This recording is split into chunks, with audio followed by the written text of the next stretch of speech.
Forget all you know about podcasts. We welcome you to an experience uniquely different. Please join us for our coverage of all entertainment on the fringe of society. The candles are lit, the lights are down low. It is now time to welcome our host as he steps up to the pulpit. The sacrifice has been prepared for the midnight black mass.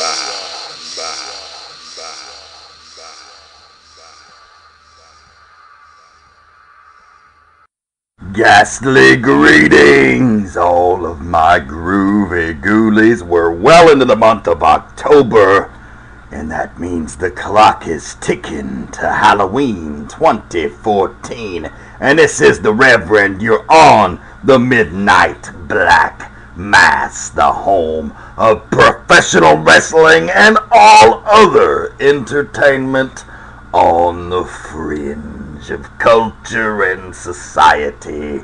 I am the maniacal minister of the occult, the devil you know, Dan the Dragon Wilson. They also call me the Reverend, and I am your host. And our guest tonight is the other half of Team I.O.U., one of the fastest rising tag teams in all of professional wrestling. We had his partner, the Music City Mutt, Carrie Awful, on for a very intriguing interview last week.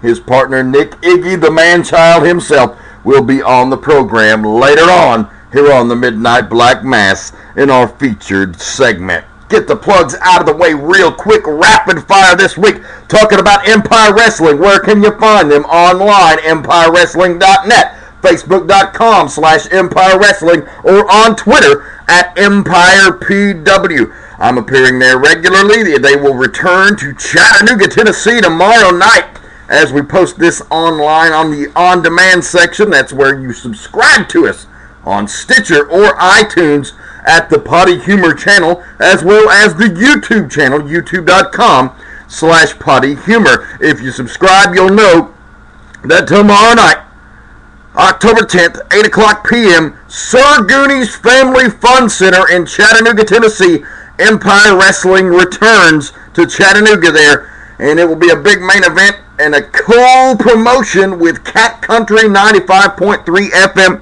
It will be two of their DJs, Josh and Chase, in the afternoon, teaming with Empire Star Banks to take on the Cabal team of Johnny Viper, Matt Fortune, and the self-proclaimed seductive Steve Dave, the manager of the Cabal. Should be an interesting fight. Also going to see the Empire Heavyweight Champion Sean Tempers, the Temptation himself, will be taking on the Prospect, the Blue Chipper, Gunnar Miller.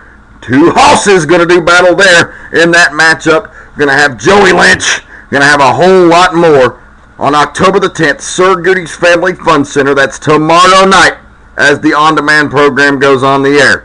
They'll be back at the Empire Arena in Rossville, Georgia at 22 Austin Avenue, Rossville, Georgia on Saturday night, October the 18th.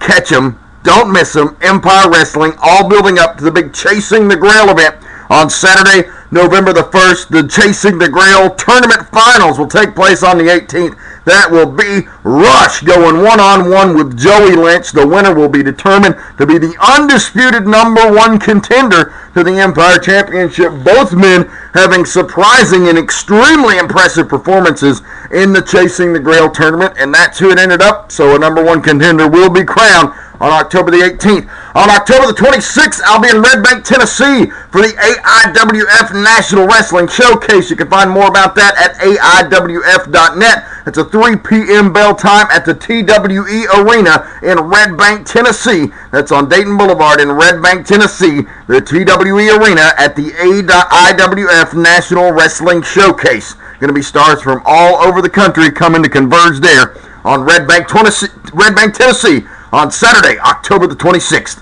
And then on Saturday, November the 15th, I'll be appearing at the Empire booth, taking pictures, signing autographs, and maybe more, you never know. Superstars Wrestling Fan Fest in Rome, Georgia, at the Forum in Rome, Georgia. You can find out more information about them at superstarsfanfest.com. It'll be a Legends convention plus a night of wrestling. You'll have Fab stars like Jake the Snake Roberts, Jim Cornette, Brutus the Barber Beefcake, Jim the Anvil Neidhart, Hacksaw Jim Duggan, Demolition Ask, Larry Zbyszko, and more at superstarsfanfest.com. So now, it's time for the Gasp Menagerie.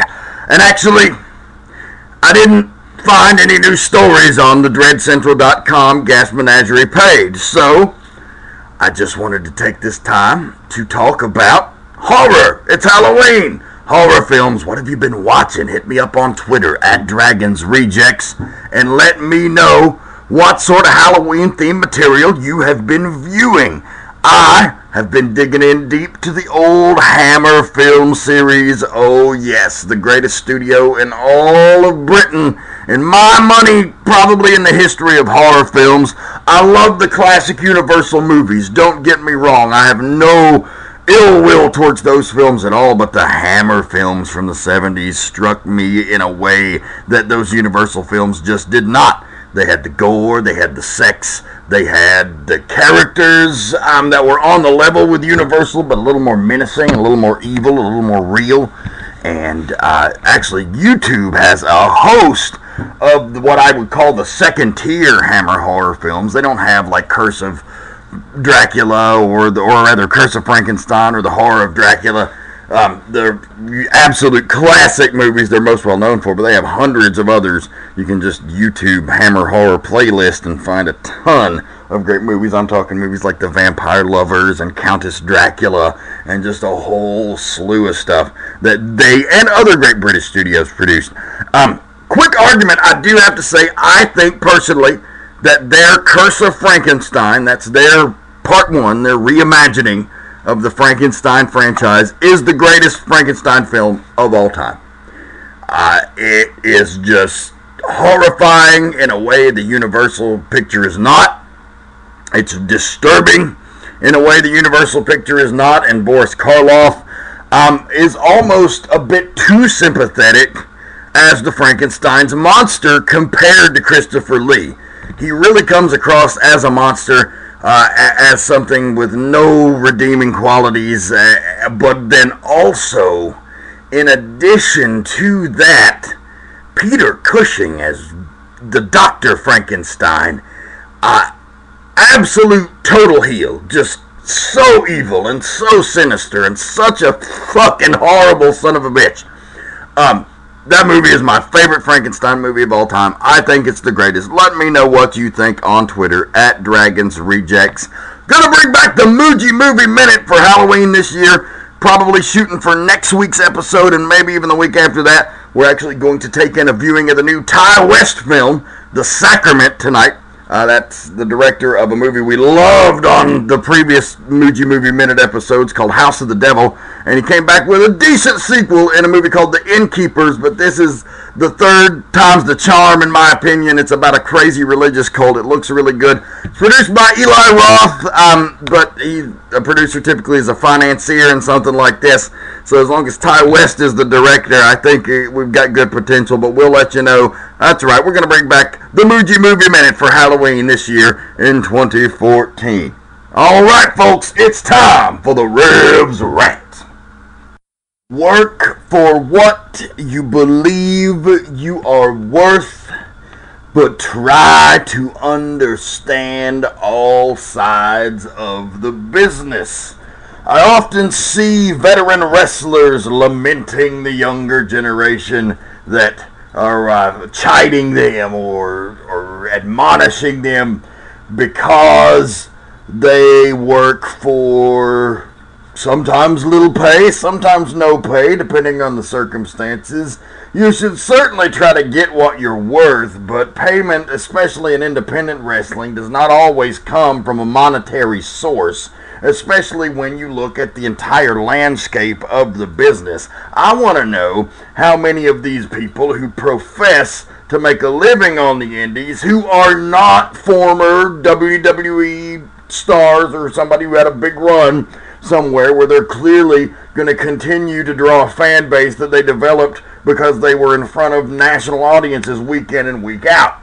I'm talking about guys who maybe had a small run somewhere, but have spent the majority of their career and done the majority of their work on an independent level. How many of those guys that profess to make a living from the industry and charge and are often paid extremely exorbitant rates actually put the asses in the seat that they command? In terms of fee, that is. Do they sell the tickets that their fee is worth? Interesting question. I don't know if there's any way to quantify that. I love wrestling. I love professional wrestlers. In our interview with Nick Iggy, we're going to talk about later, we have a little brief moment talking about how you are in the business to make money and not friends, ultimately. Now, no problem, certainly, if you forge some friendships in the field of battle, but you need to be looking out for yourself, number one. And so you shouldn't let yourself get railroaded. You should work for what you believe you're worth, but you should also be realistic to the situation, and you should also not count on the indies to pay your bills. Now, I know that's a silly concept in some people's minds, because it's like, how are you ever going to learn what the pressure's like if you don't have to pay your light bill with an indie wrestling payday? Well, the dynamic has changed, unfortunately. The industry has changed. As much as I would love for it to be 1985 again, don't get me wrong here, it ain't ever going to be 1985 again, ever, ever. It's 2014. Things are different. The world is different. The wrestling industry is different. The thing about the wrestling industry, though, is it hasn't quite figured out what its place is in this new world. It is fragmented into many different camps that think they know what's best for professional wrestling, or you could say is evolved into many different styles. But it's still trying to find its place and find its niche. And you got to kind of change with the times, as sad as it is to say. I love the wrestling business of yesteryear to come back, but it's not. It's never going to. But if you can find a way to stay a step ahead of the curve instead of trailing behind it, as the wrestling industry tends to do, then maybe, just maybe, it'll have a fighting chance at hitting another boom period down the line as it reinvents itself. But that's never going to happen until it reinvents itself. And the guys working in the modern day got to come to grips with that. All the respect to the veterans who traveled the world. I'm on the twilight of my career as well, you know. I'm not a guy who's out here trying to pursue great riches and superstardom in professional wrestling. I kind of feel like that ship has sailed or passed me by. But, you know, if my services are ever called upon, I'll be prepared. But otherwise, I'm going to continue living my life and doing what makes me happy. And in part of that is professional wrestling. But it can't be my whole life. But that's kind of an aside. What I'm saying is just understand both sides of the business. If you're not getting paid what you want to pay and you've got a flexible promoter, then maybe you need to talk to him and figure out why that is. And if the promoter can't pay you that, then you need to either figure out a way to put more asses in the seats and show them that you're doing that so you can command more money. Or you need to go look somewhere else where the money is more plentiful. You notice these various tirades that I've gone on over the last few months, they all kind of point to one thing, and that's just a respect for yourself and a respect for the wrestling industry. Don't let these motherfuckers in this business fucking work you. Because if you're a worker, they shouldn't fucking be able to work you. And B, you ought to have one up on them. Now, we're trying to get out of the carny ways of wrestling. We're trying to move it into a more legitimate industry. But to do that, takes a lot of work. Takes a lot of effort. So, what I'm saying is, be honest with your brothers. Don't try to work them. Don't try to treat them like marks. I see a lot of guys trying to make as much money off the boys as they do the audience. And hey, Now, on things like seminars with guys who have been there and done it and they're legitimately sharing their knowledge, that's a good thing. Now, if they're selling autographs to the locker room, you might have a problem there. But just some random thoughts about, because everybody thinks they know what's wrong with the business and how to fix it, and I don't know if I know. I don't know if I'm one of those people that has all the answers, because the people with the self-professed claims of having all the answers still haven't fixed the industry. It's amazing to me that all of the people on social media that know everything that's exactly wrong with wrestling, and this is how it could get better if only I was in charge, they say. But then they're given an opportunity, and they're given a position of power, influence, and they don't do anything with it. So, just food for thought. Most people blowing hot air are doing just that. Stay true to yourself. Do what you feel is right. Deep down in your heart of hearts, in your soul of souls, in the vicinity of the center of what makes you a man, if you feel like you're getting shafted, then you're probably getting shafted. If you feel like you did something worthwhile, then you probably did something worthwhile. That's not to say there isn't a great deal of delusion in professional wrestling, but that's a whole nother bitch for a whole nother day. We'll be right back after this word from our sponsors with our guest Nick Iggy of Team IOU. Don't go anywhere. You're listening to the Midnight Black Mass. The Midnight Black Mass is pleased to announce we have become an affiliate of the World Wrestling Network at www.nlive.com, the home of the finest iPay-per-view and video on demand in all of professional wrestling, featuring promotions like Dragon Gate USA, Evolve, Combat Zone Wrestling, OVW, Shimmer, Shine, $5 Wrestling, and the vaunted kayfabe commentaries with their You Shoot, their guest booker, and their timeline series. You have to check it out. Of course, you can always go to their main page at www.nlive.com, but if you will, do us a solid, go to facebook.com/pottyhumor or follow me on Twitter at Dragons Rejects. We'll be posting our own unique links to these events as affiliates. If you go through our link, they give us a little kickback, and we greatly appreciate it. The Midnight Black Mass and the Potty Humor Network special event coming up on October the 10th at 9 p.m. from Ybor City, Florida. The lovely and vicious ladies of Shine 22 will be locking horns. You can view that live on video on demand on www.nlive.com for $9.99 for streaming and $14.99 for streaming live and later video on demand viewing. That's Shine in the iPay-per-view October the 10th at 9 p.m. Eastern Time. See all of the toughest and most beautiful women in all of professional wrestling do battle. Whether you're having an autograph session, personal appearance, or live event, we got just the person you need to contact for all of those needs. SBI Bookings is home of some of the best stars in the wrestling industry today.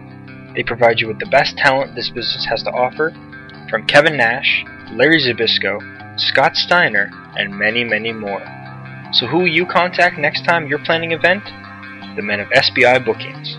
Check them out at sbibookings.com. Wrestling fans, Anarchy Wrestling television tapings are the second and fourth Saturdays of every month at 4236 Level Grove Road in Cornelia, Georgia. For more information on Anarchy Wrestling and on the shows, to watch the television product, and a whole lot more, go to anarchy-wrestling.net. That's Anarchy Wrestling, the second and fourth Saturdays of every month in Cornelia, Georgia. Hey kids, you know you want to be the coolest cat on the block with your official Midnight Black Mass merchandise, available at midnightblackmass.spreadshirt.com. Just in time for Halloween, we have brand new Midnight Black Mass t-shirts. We have reject t-shirts, we have beanies, we have hoodies, and more over at midnightblackmass.spreadshirt.com. Get your merchandise today and be one of the cool kids.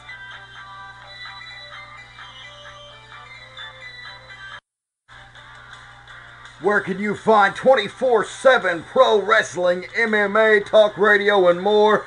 BeyondRingside.com, featuring 24/7 streaming audio, including the Midnight Black Mass, Sundays at 11 p.m. Eastern Time, except for pay-per-view weekends when they run a mini marathon and the Midnight Black Mass goes on as its namesake at midnight. But don't forget the other great shows like Beyond Ringside, Wrestle Rage, To Be Determined, and more. That's BeyondRingside.com. Hey kids, get your official Midnight Black Mass merchandise just in time for Halloween at midnightblackmass.spreadshirt.com. Be the coolest ghoul on the block with your brand new Reject or Midnight Black Mass t-shirt. Get them exclusively online. Online exclusive, people. midnightblackmass.spreadshirt.com. And we're back here on the Midnight Black Mass. And my guest at this time is one half of Team I.O.U. You heard his partner on the program last week, the Music City Mutt, Kerry Awful. Please welcome Mr. Nick Iggy to the Midnight Black Mass. Nick, are you there? Yes, sir. I'm right here. Outstanding. Well, thank you for joining the show, my man. Had a great time talking with your partner last week. It was a very insightful interview. Now we get to hear about the other side of Team I.O.U. The first question that we asked Kerry last week, we're going to go right back to that with you. And that's one of my favorite introductory questions. It's not the same old, how'd you get started in the wrestling business, but it kind of is. But what I want to know is what lit the fire deep inside of you that made you say, I want to put on underwear and go in front of people and beat people up for a living? I think it's always been a dream. It's all I've ever wanted to do since I was little. My brothers watched it. My friends watched it in elementary school until everyone grew out of it, and I was basically the only guy in my school that still liked it. And, you know, it was always kind of like a dream, like this is what I want to do. And then I graduated high school. I wasn't going to college. I was like, well, I'm not really doing anything with my life, so now's the best time to find some training and try it out. So there's NWA Saw in Nashville, and I contacted them to see if they did any training of sorts, and I contacted Reno Riggins, who was doing training there, and got my training from Reno Riggins and help from Drew Haskins at the time as well. That's really funny to me because you remind me of Drew Haskins. As a matter of fact, when I was running shows and you two guys were out there getting booked, I would get you confused. People still do. But I still get it. People still think I'm Drew. Two very different workers, though. Oh, completely. And it's ironic because when I first started, I was just like, for the first 2 years, I was just a normal guy. And then I started doing the little boy gimmick, and he was doing teen excitement. So then we started making this joke that, like, right now I'm pre-teen excitement. so it all lines up. It all comes full circle in a way. It's interesting that you and Kerry wrestle such a modern style, but have such a background in the old school fundamentals. Of course, Dutch Mantell was his trainer, Reno Riggins being your trainer, both guys that know wrestling from the old school way, and in my opinion, the best way, but I think there's always room for evolution and improvement. Just kind of how do you translate what they taught you into what you do today? I guess it's kind of like you're always learning and you're always adapting. And you could be taught something one way, kind of like with music. You're going to be taught how to play guitar, the basics. But then you're going to find new things that you like and pick things from other people and want to follow that path. And I think with us, we still at times kind of stick with our old school mentality in a way. But with the places we want to go, you kind of have to change with the times because it's not the old school mentality everywhere. The big promotions, the big indie promotions, they're not doing old school Memphis stuff.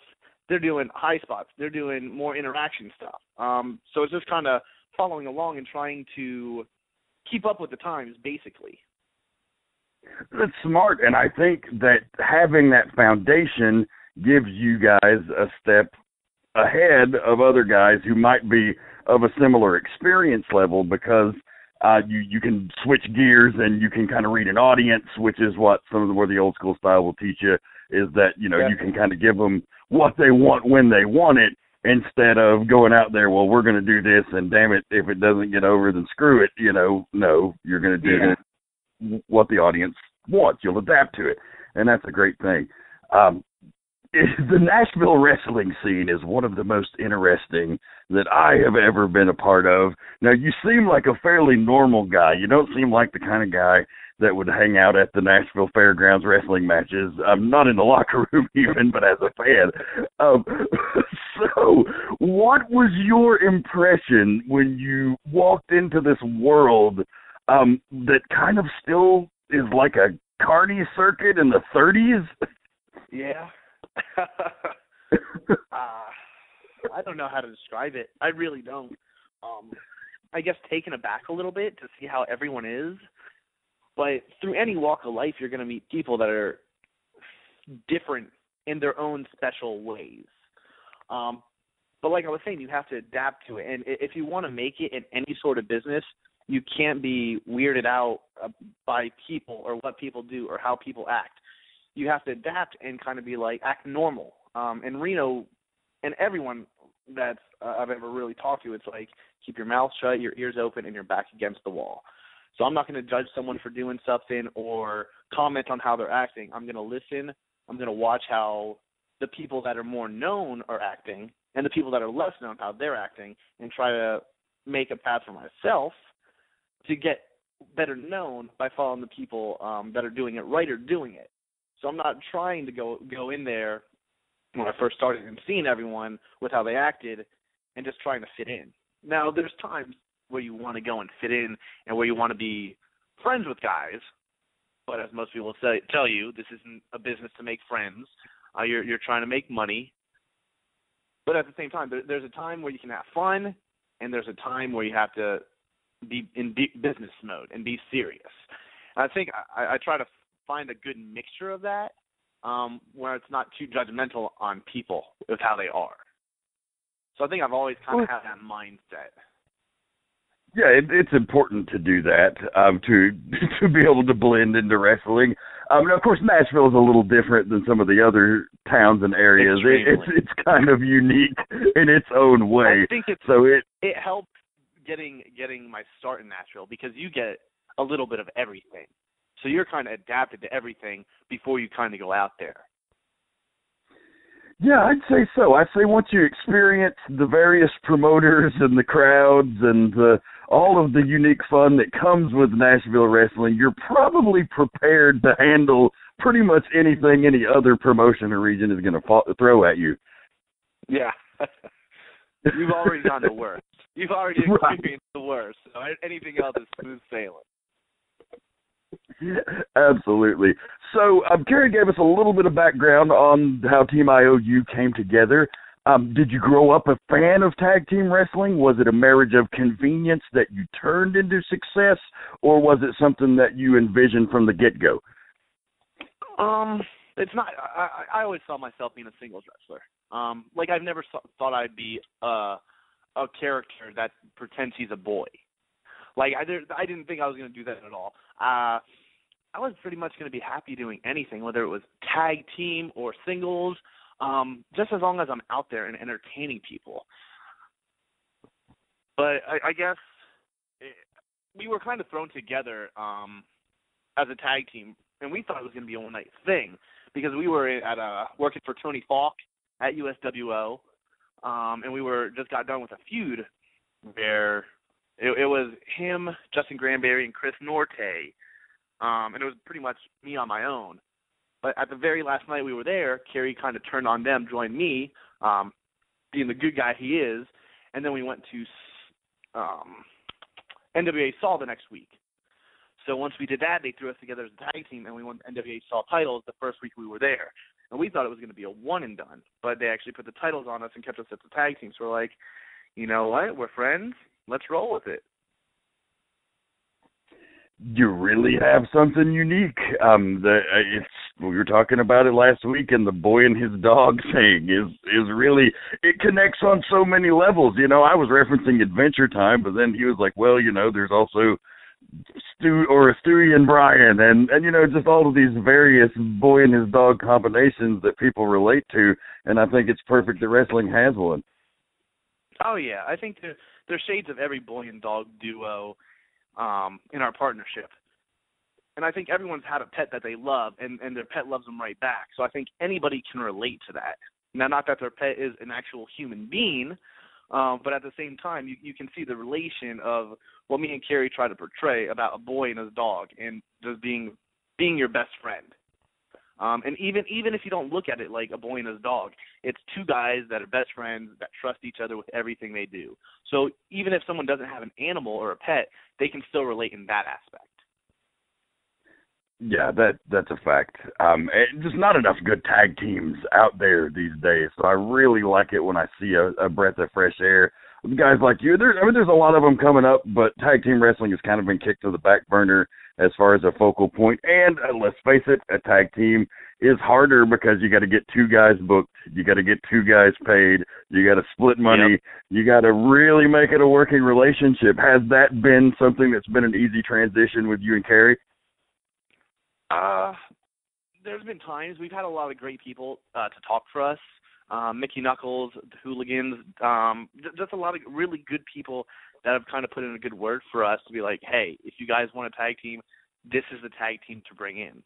I feel if we didn't have good people to talk for us, then it would be much harder. Not to say that it isn't hard, because like you said, it's always going to be hard trying to get two people booked instead of just one. Because if you're having a tag team match, that's 4 people in one match. When you can have 2 matches in 2 singles matches, which is going to spread out the card a little more, it's going to be easier money on the promoter because he's not going to have so many people to pay. But I think, I don't want to say it's been an easy transaction, but like I said, with the people we've had talking for us, it's been easier. Well, that's good. I mean, you fill a unique void, and that's one thing that you can't undercut unique tag teams or managers or whatever. When somebody has a whole package, it's different than other things on the card, especially in the current era where kind of everybody's really, on the indies in particular, very high on straight up technical wrestling. You know, like Chris Benoit or the Dynamite Kid, and certainly, you know, fans expect a certain level of competence at that. But there's a lot more that I think guys don't give them, and I like that you guys do that, if that makes any sense. You. Yeah, definitely. Yeah. I think we give them a character, we give them charisma, we give them a gimmick, and a lot of, like, there's people out there that are really technically sound, but they don't have a lot of charisma, or people that have a lot of charisma and they have a gimmick, but they're not the greatest wrestlers, and they're just a gimmick. I feel with us, we mesh those two together well, where we have a gimmick, we have character, we have charisma, but at the same time, we can go out there and give you one hell of a match. Yeah, that's exactly why you should book Team IOU promoters out there if you listen. And so, do you prefer working as baby faces or heels, or I guess the majority of your work has been as baby faces, but I know there's got to be some places somewhere where like, okay, no, you guys got to be heels.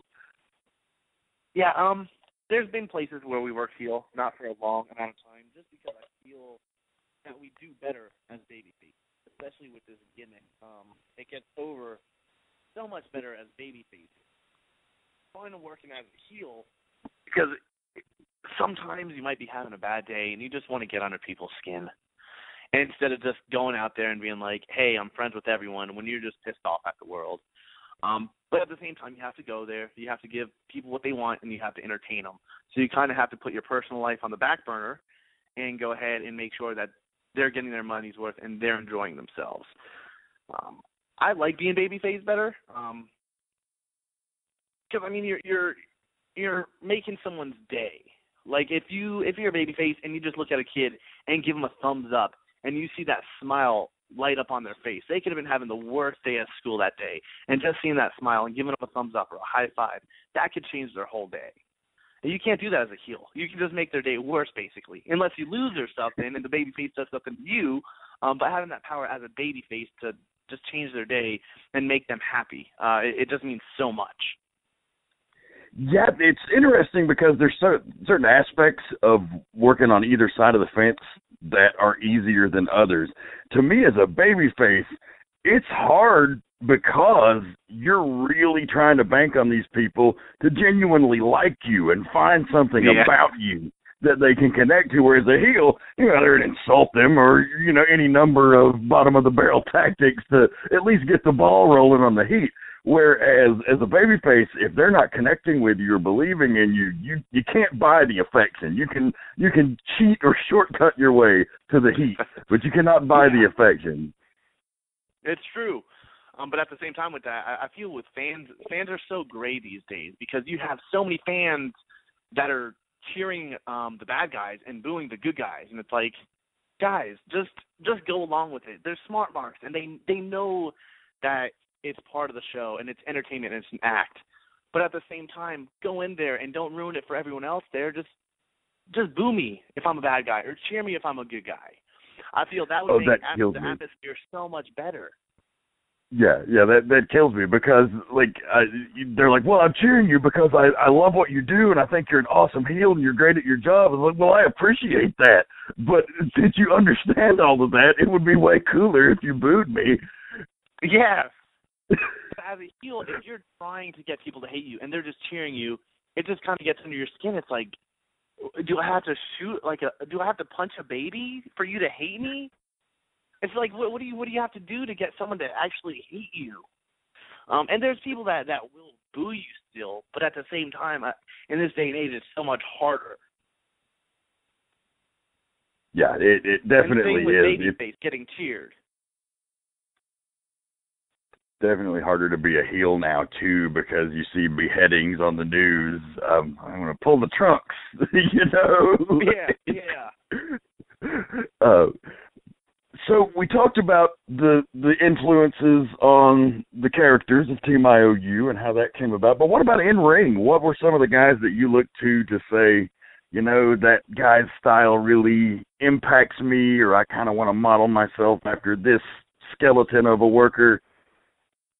I feel like I try to not be like one guy. I try to pick different things from people because you don't want to look at me and be like, oh, he reminds me a lot of so-and-so. It's like, oh, I can't really pinpoint who he reminds me of because there's so many different people. But I guess influence-wise, biggest influence, I guess I'd put Shawn Michaels on there. With tag team, I put Shawn Michaels, probably Billy Gunn, which I don't think a lot of people – I don't think he gets enough credit as he deserves. That's one I don't hear often. Yeah, Billy Gunn's always been in my top 10 favorite wrestlers, and I know it's different, but he's been in many tag teams. He's a tag team specialist, so I think he's a really good guy to watch. And I think the Hardy Boys are another influence for tag team wrestling. Not so much that you really see the Hardy Boys work in our tag team. But I think just watching them, and they're a little unorthodox in what they do. Not completely, but just with Jeff Hart, Jeff's a little weird. So you can see some of his weirdness come out. And everyone thinks we're weird as it is, so it kind of helps us. Right on. And I think, because when I grew up, I watched WWE. That was it. I didn't watch the Indies. I didn't watch WCW. I was always a WWE, WWF kid. And even when I started training, I was still mostly WWE. And then I met Kerry, and he opened my mind to so much good indie wrestling, like the Young Bucks, Motor City Machine Guns, American Wolves, things like that. He really opened my eyes to that, and I think being with him, those are some of the teams that he kind of watches to try to get things from. So that's kind of opened my eyes to them to try to adapt to that sort of style. Interesting. You have to know what's going on currently as well as what went on in the past. It's kind of a full circle thing. So you guys, as a tag team, who would you say is the favorite team that you've had to work with, or the toughest opponent, or however you want to phrase it? The Hooligans, hand down. Anytime we get in the ring with them, it's always going to be a good match. We're always going to know what the other one's thinking. It's going to be a beating, which we know it's coming, but we're going to give it right back. But it's always fun. I don't think we've ever had a match where we've walked out of the match and hated it, where we got mad at each other and said, this messed up and that messed up. I think it's always been like, that match was better than our last match. And I'm but I'm hoping it never comes. But I'm waiting to see that day if we ever have the match where, like, wow, that match wasn't better than our last match. Because then it's time to reevaluate something. Right. It's a good way to look at it. I worked with those guys. Man, I was a booker at this terrible little show in, like, Canton, Georgia in the early 2000s. And they came through there just out of training school, only for a brief period. I wish I would have got to spend some more time with them and get to know them because they ended up being great workers. The Hooligans, that would be, yeah. And I've seen you guys matches, so keep up the good work on that end and just keep going out there and tearing it up because you guys are representing the flag of tag team wrestling, and that's a good thing. Thank you. Trying. And there's not many out there doing it, like I said. So we talked about the in-ring influences. We talked about the influences on your characters, wrestling-wise.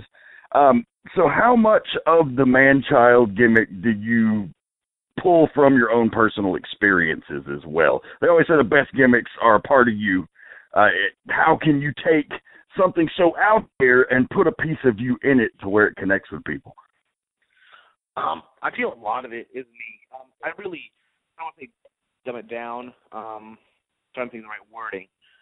I really bring it to a younger age because I really am a kid at heart. I love Disney. I love cartoons. I love being childish. So I just try to think of myself when I was younger, and I try to bring like little goofy things like that with how I acted when I was younger, but also things that I do now that are childish or immature and things like that to try to bring it in. So a lot of it is really me, except to the 100th degree. That's what you have to do, man. That is what you have to do. You know, doing the Reverend, everybody's like, "Oh, you're not that crazy." I'm like, "Well, I mean, I can be." You know, yeah. It depends on the circumstance. I try not to be in day-to-day life because you can't function in society that way. But you know, there's a time. Yeah, like me, like as the kid, I'm not really gonna.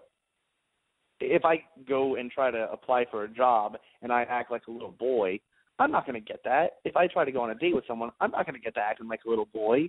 So it's not 100% me, but at the same time, it's just over the top me. And just trying to watch. If I watch a movie or a TV show, like a lot of times it'll be like, what's the kid doing in this? How are they acting? That probably doesn't sound right, but like, how are they acting? What are their gestures? What are their movements? Are they listening when someone's talking to them? Are they focusing somewhere else? Kind of like, am I focusing on the match or am I focusing on the crowd at this moment? What are my facials? Things along that nature. That's very interesting. Yeah, and I think when people get older, they lose their childlike innocence, and they're so caught up in being an adult that it's kind of hard to remember what it's like being a child. I don't want to lose that feeling. I don't want to lose the fun or the adventure in life. So I feel like if people come to see me and they see me being childish, it might open their eyes for like a brief second, like, this dude's 24 years old, but he's still having fun, and he's a child. He's a real-life child, and it might help them out in a sort of way to be like, you know what, I'm going to go and play my favorite video game or pull out my favorite toy as a kid when I was younger. Just to get that moment back for a brief second to remember what it's like to be a kid. And man, I'm down with you. I read comics. I watch cartoons. Now I have a child, so I can kind of at least have an excuse to do this. But no, definitely, I understand that, and so I can connect with it. And if a stodgy old bastard like me can connect with it, then the average wrestling fan should have no problems. So I would hope so, at least. You know, you actually answered my next question was going to be, how old were you? Because you said you grew up on WWF and you're 24, which is like right around the same age as my wife. So I'm trying to figure out what wrestling you watched, like what was on top during your formative wrestling fan years. I guess the peak years, probably like the Stone Cold era, The Rock, the Hardy Boys, Edge and Christian, those sort of things. I guess would be like the peak, kind of like the mid 2000 era, kind of like the later end for like, I don't want to say later end for The Rock and Stone Cold, but kind of like the early 2000 2005 era. Okay. I'm like 10 to 15 right there. Okay.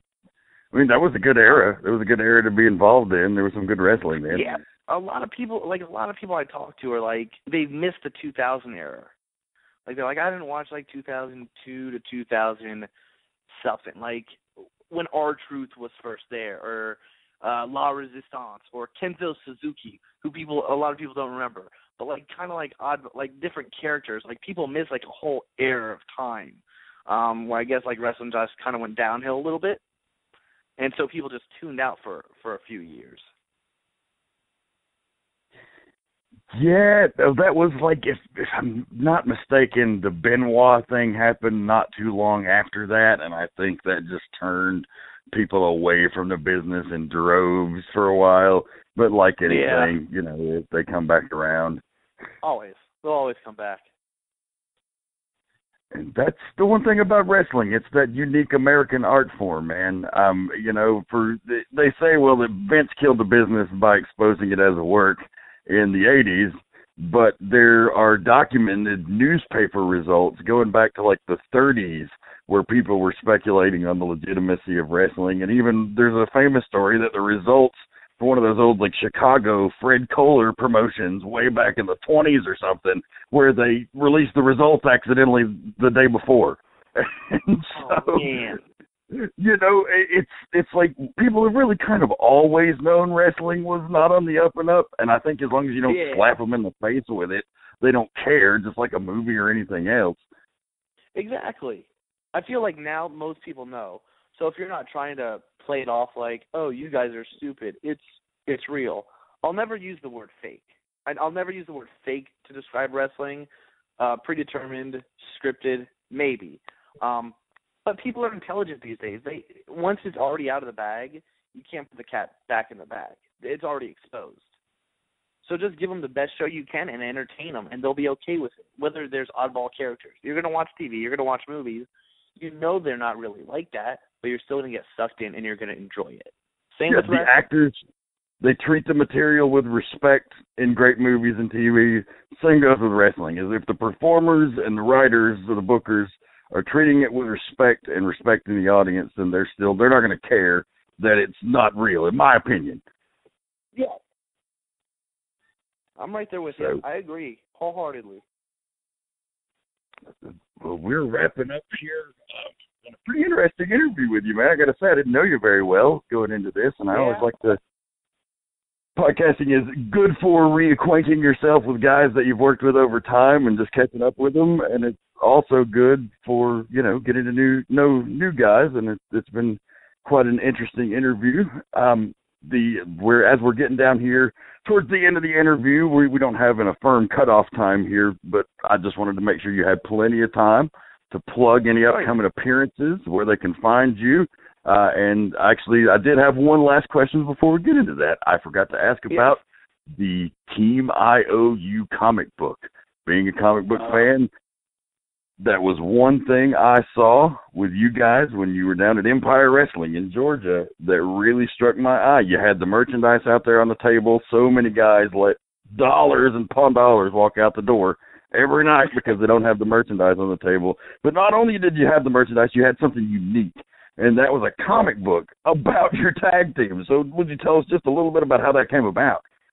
Yeah, I don't know what really struck me. I think originally I was at a Shoney's or something. And I think they used to have like little thin paper like small comics, like a page or two. And I'm like, wow, I'm a kid. This would be perfect to promote. Everyone loves comic books, whether you're a boy Half the wrestlers read comic books. That's what half the guys talk about in the back. So I just got to thinking about it, and I have this buddy, Joe Carroll, who does writing, scripts and whatnot, and he's out in Los Angeles right now, but when he was living here, I shot the idea to him. He's like, yeah, man, that's a good idea. Let's meet up. Let's set up a meeting. We had to talk about it. We're like, well, what direction can we do? What can we do with this? How much is it going to cost? We kind of crunched numbers a little bit, and we found an artist, and we talked about writing a script. Not with the artist. Me and Joe, we wrote the script. It was a little 8-page comic book. We found an artist. We sat down. We told him, okay, this is what we want, yada, yada, yada. This is the story. This is kind of how we wanted to draw on. We kind of wanted to look Disney-ish, and he was super cool to work with. His name was Timothy Rudolph. So if you guys ever hear about him, he was a college student. So if he makes it big one day, you know where you got to start from. But yeah, me and Joe wrote that. We had issue 1 where it pretty much just described the backstory of Nick Iggy. Then issue 2, it was the backstory of Carrie, and also our first opponents in the comic books with Sheik's Luke Alcazan, Dyron Flynn, and Chris Norte, and their manager. I forget his name as Prince Omar Alcazan. That's what it was. And we were going. Oh yeah, I remember that guy. Yeah. And we were going to do an issue 3. And at the time when we were selling them, like they were selling pretty good, but we had to make them so expensive to make sure we were making money. Because it was like $7.50 to pay the artist and to get issues printed, like $7.50 an issue. So we were selling them for like $10, and I mean people bought them, but it was hard to sell all of them for an 8-page comic book for $10. $10 when you can get a full comic book, a real comic book, for like $4. But we were going to do an issue 3, but something happened with our artist's family where he had to step down, and we were looking for a new artist. But we just had no luck with finding anyone in the same price range where it would be cost effective for us to do it. And we actually got RVD to sign off where we can put him in the comic book. So it's kind of depressing that we didn't get to issue 3. Who knows if it'll ever happen? But I feel like it's been over a year since issue 2 came out. So I just feel like the comic book thing is kind of probably done. Unfortunately. It was worth a shot. I mean, yeah, it was fun. It was fun to do. People love it. Kids liked it. Adults liked it. We made money off of it. So that's a good thing. Yeah, absolutely. I mean, you know, you at least try to think outside the box and put something different out there than an 8x10 or a T-shirt. Which I mean, hell, a lot of guys aren't even doing that. But you know, a comic book is a whole different step, and that's very interesting. No. I mean, well, Christopher Daniels and Frankie Kazarian have a comic now, actually.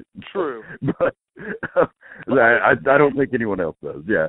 No, it's not like a big thing that everyone has, like shirts or 8x10s or something like that. It's something that very few people have. Probably just us and them. So I'll take that. Hey, and if their comic gets like hugely popular, you can always go back and say, "Hey, we did that first." I can say that about a lot of things, and it gets you absolutely nothing. But it's cool to say it. It'll make you feel good about yourself. That's right. All right, man. Well, where can the fans find you, both out live and live events across the country and online? Facebook, it's just Nick Iggy, NICKIGGY. Twitter or Instagram is Nick Iggy as well. Twitter is IggyNJ210, IggyNJ210, because someone already had the Nick Iggy handle, and I'm so mad because he's only following one person. And he's never tweeted. So I feel it's just a guy that created it and never used it again. So that irks me. You got it just so you couldn't have it. Yeah. I'm like, who is this guy? He follows ESPN, and that's it. And I'm like, he doesn't tweet. He's never tweeted. No one's following him. So I'm like, why don't they just delete this guy so I can have that? It's frustrating. But other than that, sorry, that was a little sidetrack. No, you're fine, man. YouTube / Team IOU, where you can catch our webisodes, promos. We've been doing, like Carrie said, 60 seconds with Team IOU, which is kind of an out-of-character thing. Sometimes it has just us in it. Sometimes it has our friends. Sometimes we're not even in it, and it's just our friends for about 60 seconds, just something goofy. And what else? ProWrestlingTees.com / Team IOU if you'd like some Team IOU merchandise. I think that's all the social media.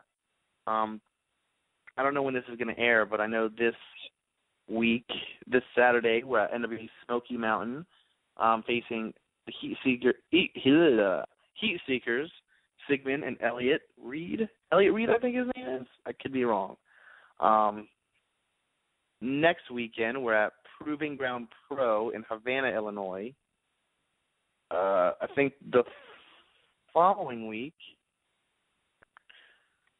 I'm not sure where we're at the following week, but the following week, November 1st, I believe, we're at CCW in Evansville, Indiana. That's all I know at the top of my head without looking at an actual schedule of what we have, but I have all our dates on my phone. Find us on Twitter, Instagram, Facebook, and we'll have our dates posted with where you can catch us and find us. Yes, find them online, and you can get all the dates where you can find Team IOU out there in these United States. And when you asked about when it will air, we actually go on demand on Thursday night, so you will get the plugs in for this weekend's shows.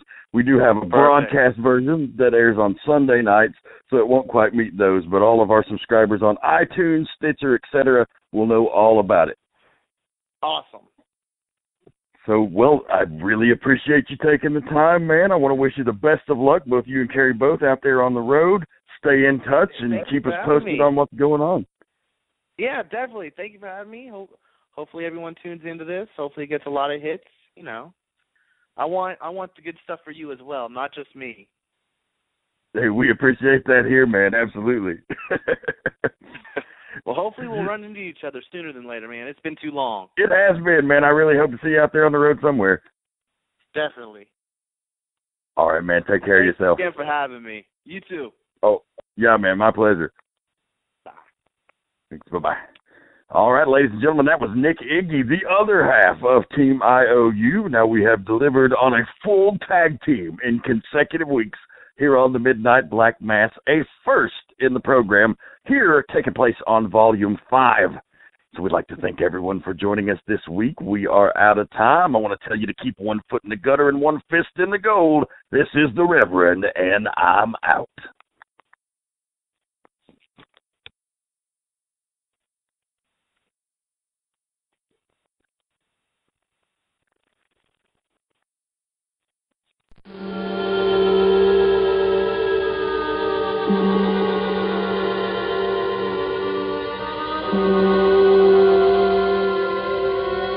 Thank you.